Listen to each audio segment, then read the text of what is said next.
Garments শ্রমিকরা তারা তাদের আন্দোলনের জন্য প্রেস ক্লাবের সামনে তাদের মালিকদের হুমকি দেওয়া হচ্ছে, তাদের যেন শ্রমিকদের যে ন্যায্য অধিকার ছিল সেই ন্যায্য অধিকার যেন তাদের পালন করা হয়।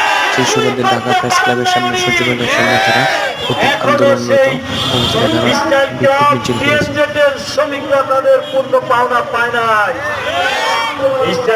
আন্দোলন হয়েছে, চুক্তি হয়েছে গত ঈদের আগে 29শে মে শ্রমিকদের প্রথম কিস্তির টাকা দেওয়ার কথা ছিল, সেইটার 60%-এর বেশি কার্যকর হয় নাই।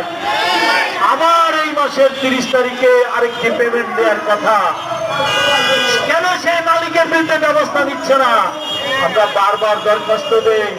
এই উইনটেক্সে আরো 1 সপ্তাহ আগে শ্রম উপদেষ্টা, শ্রম সচিব, কলকারখানা অধিদপ্তরের আইজি সাহেব সকলকেই তো আবেদন পত্র দেওয়া হয়েছে।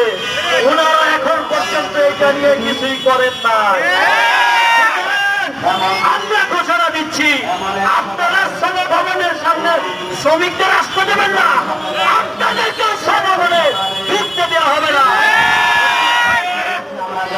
ভালো ভালো কথা বললে হবে না, কাজ সঠিকভাবে করতে হবে। যদি আপনারা এই মালিক প্রসঙ্গিত লাইন নেন, মালিকদের হুকুমে চলার লাইন নেন, আমরা হুকুম দেব, আপনাদের ওই এয়ার কন্ডিশনে শান্তিপূর্ণভাবে থাকতে দেব না।